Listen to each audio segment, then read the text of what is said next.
I remember reading interviews with overpaid movie stars and musicians who'd moan over how tired they were, how hard they had to work, how drained they'd be, burnt out, in dire need of a break.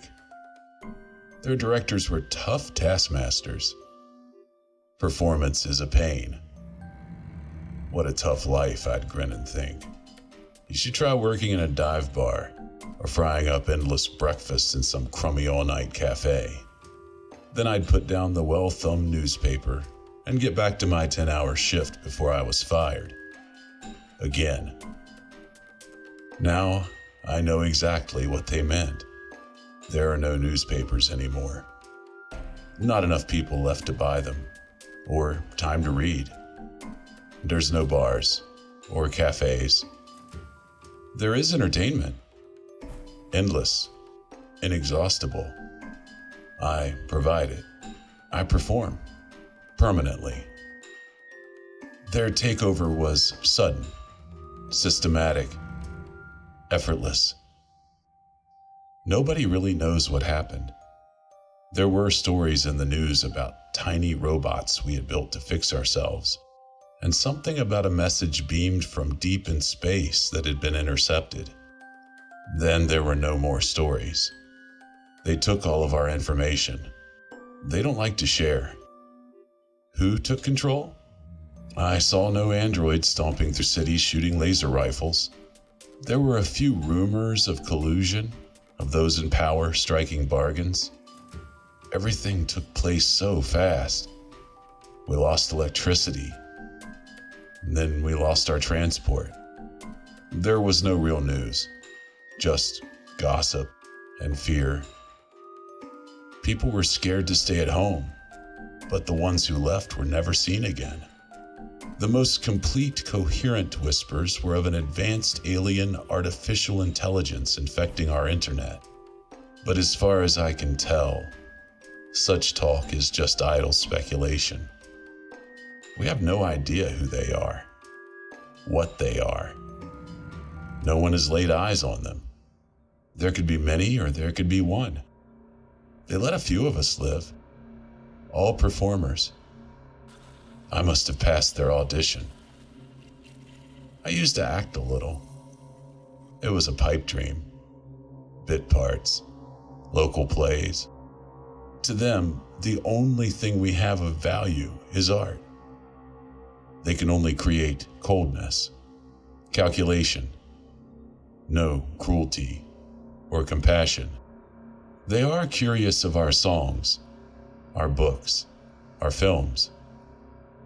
They viewed every movie, heard every song, read every story we'd written, in a heartbeat.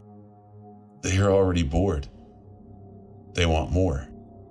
We are living masterpieces, I tell myself. Beats working tables. There aren't many of us left. Every minute of every day we must create or die. Time is immeasurable. One by one, our hearts began to stop. I don't know how they do it. If I've been fitted with an implant or something, they did it without my knowledge. I have no memory of any procedure, no telltale scar. Death is instant. Our every breath is at their behest. The ones who last longest soon learn a few rules, the hard way. Don't try to play to their tastes. Innovate. Jokes are met with bafflement, but can still have an impact. They are wary of us standing still or sitting. They can't be fooled by our desperate attempts to suggest it's a part of the show. Our benefactors bestow gentle direction in a buzzing insect voice, a vibration we feel instead of hear. Dance, they say. So I stumble through some moves. I never was worth much on the dance floor. Somehow I satisfy. Perhaps they think I'm being edgy. Perhaps I'm kidding myself. One young guy breaks straight into a practically flawless rendition of the robot dance, straight from some neon 1980s nightclub. I wish I'd thought of that. Until a few moments later, his corpse thuds to the floor. Never pander. Never patronize. Though blinding lights perpetuate in our jaded faces, from this cold steel cage our view is only darkness. They don't need illumination to see.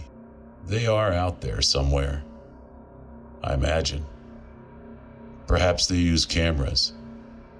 Perhaps their senses are beyond my human comprehension. The most tasteless trash makes them sit up and listen. They seem to prefer buffoonery to high culture. I don't know if this reflects their desires or ours, but it must always be fresh.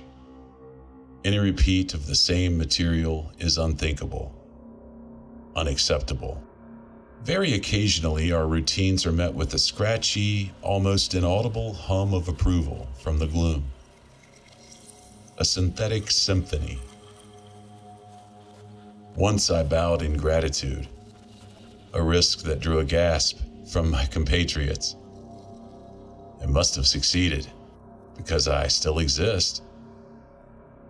One of the stunned, an elderly British thespian, who I'd seen in a few movies, lingered a little too long, and was gone. We can collaborate.